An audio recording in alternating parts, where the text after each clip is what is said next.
आदाब, नमस्कार, सत श्री अकाल। मैं हूं आपका दोस्त शराफत अली। आज जो सच्ची घटना मैं आपको सुनाने जा रहा हूं, वो सच्ची घटना है महाराष्ट्र प्रदेश के पुणे शहर की। दरअसल 25 फरवरी 2025 की सुबह लगभग 5:30 बजे के आसपास का वक्त रहा होगा।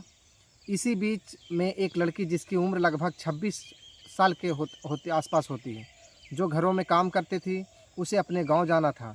गाँव जाने के लिए बस का इंतज़ार कर रही थी। बल्कि 5:30 नहीं, 5 बजे के आसपास का वाक़या रहा होगा। जैसे अंधेरा था, वो लड़की इंतज़ार कर रही थी बस की। कोई बस उसके गाँव की तरफ जाएगी तो उसमें बैठ जाएगी। इसी बीच में एक लड़का आता है जिसकी उम्र लगभग 35 साल के आसपास होता है। वो आता है, हाथ जोड़कर नमस्ते करता है और कहता है, दीदी नमस्ते, आप ठीक हो? लड़की थोड़ा सकपका जाती है और कहती है, भैया मैंने तो आपको पहचाना नहीं। उसने कहा, आपने नहीं पहचाना, लेकिन मैंने तो आपको पहचान लिया है। शायद आप बस का इंतज़ार कर रही हो, आपको अपने गांव जाना है, अपने घर जाना है। जैसे ही लड़की ने ये बात सुनी, लड़की एकदम खुश हो जाती है। जाना तो गांव ही है। लड़का पूछता है, कौन से गांव जाओगी, वहाँ कहाँ जाना है? दरअसल आपको पुणे का ये जो स्टेशन है, जिसका नाम सवार सवारगट सवार स्थापना बस स्टॉप है, सवार स्थानक नाम है, जिसका सवारगट तो गेट तो वो कहता है यहाँ से पूरे महाराष्ट्र प्रदेश के लिए बस मिलती है। आप बस मुझे यह बताओ कि आपको जाना कहाँ है, किस जगह? लड़की कहती है, मुझे सतारा ज़िले के एक गांव जाना है, गांव का लगता है फलटन, वहां जाना है। लड़का कहता है, दीदी परेशान क्यों होती हो, आइए आपको बस तक लेके चलता हूं। वो लड़का बस स्टॉप पर एक बस खड़ी हुई थी, जो उसके जो कि यानी महाराष्ट्र राज्य सड़क परिवहन निगम की जो बस थी, जिसका नंबर होता है MH06 BW 3019, जिस पर बड़े बड़े अक्षरों में लिखा हुआ था शिवशाही। वो बस खड़ी हुई थी। एयर कंडीशनर बस होती है। एयर कंडीशनर बस के पास जाकर खड़ा कर देता है, दीदी आप जाकर इसमें बैठ सकती हो। जैसे ही लड़की ने देखा, बिल्कुल गाड़ी में अंधेरा हो रहा था, क्योंकि अभी तो सूरज भी नहीं निकला था, अंधेरा हो रहा था। यह लड़की ने कहा, भैया ये तो बिल्कुल अंधेरा हो रहा है। गाड़ी के अंदर वो कहता है, आप बिल्कुल भी परेशान मत हो, टॉर्च जलाकर आप अगर देखने के बाद आपको पता चल जाएगा कि कोई ऐसे यात्री हैं जो रात भर थके हुए हैं, सो रहे हैं, इसलिए बस थोड़ी देर में चलने वाली है। और जब लड़की को यह कहा गया कि जाके अपने मोबाइल टॉर्च जलाकर अंदर जाकर देख सकती हो, यात्री वहाँ दिखाई दे तो आप अंदर रुक जाना, नहीं दिखाई दे तो अपने आप चले जाना। लड़की को भरोसा हो गया। वैसे भी तो उसने प्यार से बात जो कर रहा था, दीदी करके बात कर रहा था, उसने जान पहचान तो बना ली। वो दावा कर रहा था कि पिछले 10 साल से मैं यहाँ काम कर रहा हूँ, देखते ही देखते सवारी को पहचान लेता हूँ और उसे कहीं ना कहीं जाना होता है। जैसे लड़की ही अंदर जाती है, जो एयर कंडीशनर बस होती है, उनके उनके खिड़कियाँ तो खैर बंद रहती हैं, क्योंकि शीशे व पैक होती है, और खिड़कियाँ भी वैसे भी बटन से बंद होती हैं। जैसे हाथ में बंद करते हैं, जैसे बंद करते हैं वैसे नहीं होती है।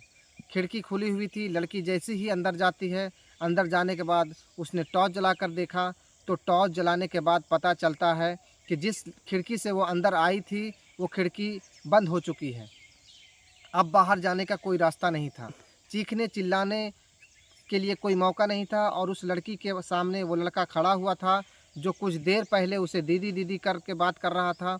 उसके बाद उस लड़के ने, जिसकी उम्र लगभग 35 साल के आसपास रही होगी, उस 26 साल के लड़की के साथ गंदा काम किया। जब उसका मन भर जाता है, वो लड़की चीखती है, चिल्लाती है, अपनी जान बचाने की कोशिश करती है, लेकिन वह आवाज़ें देती हैं, बाहर निकल ही नहीं रही थी। लड़की समझ नहीं पा रही थी कि आखिरकार बात क्या है। दरअसल एयर कंडीशनर बस होने की वजह से वो आवाज़ बाहर जा ही नहीं पा रही थी। हालांकि थोड़ी थोड़ी चहलकदमी भी होने लगती है, आसपास बसें भी खड़ी हुई थी, इक्का दुक्का लोग यहाँ से आ रहे थे, जा रहे थे। और उसके बाद जब वो आरोपी, वो दरिंदा, वो हैवान जब इस लड़की के साथ गंदा काम कर रहा था, आराम से वहाँ से निकल जाता है, वो भाग जाता है। वो लड़की अपने कपड़ों को समेटती है और समझ नहीं पा रही थी कि आखिरकार करूँ तो क्या करूँ। वहाँ से घर जाने के लिए वह सुबह सुबह खड़ी हुई थी और उसके साथ रेप जैसी घटना हो जाती है। उसके बाद लड़की पैसे यहाँ से निकलती है और किसी से पूछती है कि मुझे अपने गांव जाना है। फिर वो अपने गांव जाने के लिए बस पकड़ती है, लेकिन जो भी उसके आसपास उसके साथ आप बीती परेशानी होती है, उसको महसूस की है, ये सब उसके मन में चल रहा था कि मैं क्या करूँ, कैसे करूँ, कहाँ जाऊँ। उसने अपनी ख़ास दोस्त को फ़ोन लगाती है और ख़ास दोस्त कहती है कि मेरे साथ यह घटना हुई है। जब यह घटना फिर वह लड़की जोर लगाती है और कहती है जो हुआ उसको भुलाने की कोशिश मत करना, बल्कि पुलिस स्टेशन जाना, एफआईआर दर्ज कराना। अब वो लड़की जाके सीधा पुलिस स्टेशन जाती है और पुलिस स्टेशन यानी कि सवारगढ़ पुलिस स्टेशन थाने में जाने के बाद पूरी बयां करती है। पूरी कहानी बयां करने के बाद पुलिस इस मामले की गंभीर रूप से लेती है और कहती है कि आप बिल्कुल परेशान ना हो, हम जितनी जल्दी हो सके आप इस आरोपी को गिरफ़्तार पकड़ लेंगे। यह मामला फिर सोशल मीडिया पर इस तरह वायरल शुरू हो जाता है कि देखते ही देखते पूरे महाराष्ट्र भर में फैल जाता है। पुलिस पर दबाव बढ़ जाता है और यह साथ ही सरकार पर भी दबाव बढ़ जाता है। सरकार सीधे यानी कि मुख्यमंत्री देवेंद्र फडणवीस आदेश करते हैं कि जितनी जल्दी हो सके इस आरोपी को गिरफ़्तार किया जाए। अब गिरफ़्तार करने के लिए पुलिस ने यह देखा कि आखिरकार ये लड़का कौन है, कैसे पता चलेगा अब वाकई रोडवेज डिपो का है या फिर बाहर का है, कहाँ का है। तभी सीसीटीवी कैमरे खंगाले जाते हैं और सीसीटीवी कैमरे खंगालने के बाद पता चलता है कि ये लड़की एक लड़के के साथ आ रही थी। उसके चेहरे पर हालांकि मास्क लगा हुआ था, लेकिन पुलिस ने कई घंटे कोशिश मशक्क़त के बाद आखिरकार उनको पहचान लिया। अब आसपास के लोगों को दिखाया कि ये लड़का कौन है। उन्होंने बताया कि ये लड़का, इसका नाम दत्तात्रेय रामदास गाड़े, दरअसल इसकी उम्र 37 साल के आसपास है। अब इसके बारे में पता चलता है कि इसके ऊपर कई सारे मुकदमे हैं, जिसे डकैती या चोरी का इस तरह से मुकदमे हैं। साल 2019 में यह एक ज़मानत पर भी रिहा हो चुका था, मतलब बाहर निकल चुका था। उसके बाद भी यह गैंगस्टर टाइप का आदमी है, जो ना केवल इसकी मानसिकता गंदी है, बल्कि यह एक क्रिमिनल माइंडेड लड़का है। जब उसको गिरफ़्तार करने के लिए पुलिस ने 13 टीम बनाई, खोजी कुत्ते की व्यवस्था की, ड्रोन का सहारा लिया गया, लेकिन इस घटना को यह होती है कि 25 फरवरी 2025 की सुबह लगभग 5:30 बजे के आसपास और 27 फरवरी 2025 या 25 के शाम हो जाती है, लेकिन आरोपी गिरफ़्तार नहीं होता। तब सरकार यह कहती है कि इसके बारे में कोई सूचना देगा उसको 1 लाख रुपये का इनाम दिया जाएगा। इसलिए जिसको भी पता हो, यह जिसका नाम है दत्तात्रेय रामदास गाड़े, जहाँ भी मिलता है, जहाँ भी दिखाई देता है, उसके बारे में इंफॉर्मेशन देता है, उसे 1 लाख रुपये इनाम दिया जाएगा। जल्द ही इसके बारे में जानकारी दी जाएगी। अब यह मामला तो हाईलाइट हो जाती है। अब शिवसेना जो यूवीसी होती है, उनके नेता लोग वहां पर आते हैं, हंगामा शुरू हो जाता है। अगले दिन यानी 26 फरवरी को हंगामा शुरू होता है, तोड़ फोड़ शुरू कर देते हैं। तभी एक नेता होते हैं जिनका नाम बसंत मोरे ऐसे ही अपने कुछ साथियों के साथ रिपोर्टिंग करते घूम रहे थे, यानी कि अब वह जिसके हाथ में मोबाइल वही एक पत्रकार बन जाता है। और जो नेता होते हैं वो डिपो के पीछे गाड़ी खड़ी हुई थी, बेकार की इसी हालत में गाड़ी खड़ी होती है, उसके शीशे भी टूटे हुए थे। उस गाड़ी में चले जाते हैं, यानी कि उनको कोई ऐसी इन्फॉर्मेशन देता है कि आपको डिपो के पीछे जाना चाहिए, वहाँ एक बस खड़ी दिखाई देगी। जब उसके अंदर जाते हैं तो कई महिलाओं को उसमें साड़ी कपड़े वगैरह भी साथ ही उसमें कंडोम भी पड़े हुए थे। उन कंडोम को देखने के बाद, उस बस की स्थिति को देखने के बाद ऐसा लग रहा था जैसे कि क्या सस्ते लोच के रूप में इसका इस्तेमाल किया जा रहा है।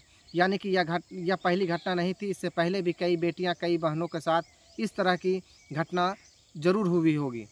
जिस तरह के वहां पर सबूत मिल रहे हैं, यानी कि कंडोम जैसे मिल रहे थे, आपत्तिजनक सामान मिल रहे थे, लड़कियों महिलाओं के कपड़े जो मिले हुए थे। अब उसको लेकर सरकार पर और दबाव पड़ने लगता है। आखिरकार गिरफ्तार करने के लिए पूरी कोशिश करती है और मुख्यमंत्री ने भी साफ साफ बोल दिया चाहे वह डिप्टी सीएम हो या फिर मुख्यमंत्री हो, देवेंद्र फडणवीस हो, उन्होंने साफ साफ बोल दिया कि आरोपी चाहे कोई भी हो, किसी का भी रिश्तेदार हो, किसी खास आदमी का, व्यक्ति का, कोई भी हो सकता है, लेकिन उसको किसी भी कीमत पर बख्शा नहीं जाएगा। कोशिश करेंगे उनको फांसी के फंदे तक पहुंचाई जाए। इसके लिए बस हमें थोड़ा सा समय चाहिए और पुलिस ने जब मीडिया पर जाकर रिपोर्ट की, बताए कि इस तरह की घटना हुई है, ये लड़की हमारे पास आई थी और हमने पूरी ईमानदारी से काम कर रहे हैं। परिवहन मंत्री, जिसका नाम होता है प्रताप सर नायक, उन्होंने 23 सुरक्षा गार्डों को बदला दिया। यहाँ पर जो सुरक्षा गार्ड लगे हुए थे इस बस स्टॉप पर, तो आखिरकार उनकी ड्यूटी कहाँ थी, वह क्या कर रहे थे? जिनके बस थी आखिरकार वो कहाँ था? कैसे उसके दरवाजे खुल गए, जबकि उसका ताल्लुक़ ना कोई कंडक्टर से था और ना ही ड्राइवर से। जब उसका किसी से कोई सीधा लिंक नहीं होता है, दरवाजे खुले कैसे? एयर कंडीशनर गाड़ी के दरवाजे तो सिर्फ जब तक चाबी नहीं लगेगी, तब तक बटन नहीं दबेगा, तब तक वो दरवाज़ा नहीं खुलेंगे। इसका मतलब है किसी न किसी की तरह शक है। अब इस मामले की जांच पड़ताल की जा रही है। इसके पीछे जितने भी आरोपी होंगे, पुलिस ऐसा दावा करती है कि उन्हें किसी भी कीमत पर बख्शा नहीं जाएगा और यह समाज को एक संदेश भी दिया जाएगा, बुरे काम करने वालों को बुरा ही नतीजा होता है। साथ ही कुछ लोगों ने इस घटना को साल 2012 जो दिल्ली में निर्भया कांड हुआ था, उसके साथ एक घटना हुई थी, उस घटना से इस घटना को जोड़कर देखा जा रहा है। कहा जा रहा है कि बसों में, खासकर सरकारी बसों में, रोडवेज की बसों में सब के सब लोग अपने आप को सुरक्षित महसूस करते हैं और यहाँ जो घटना घटी है वो रोडवेज के बसें में ही घटी है और सरकारी जगह पर घटी है। अगर सरकारी जगह पर भी सरकारी वाहन ही सुरक्षित नहीं है तो ऐसी कौन सी जगह है जहाँ पे लड़कियाँ सुरक्षित हैं?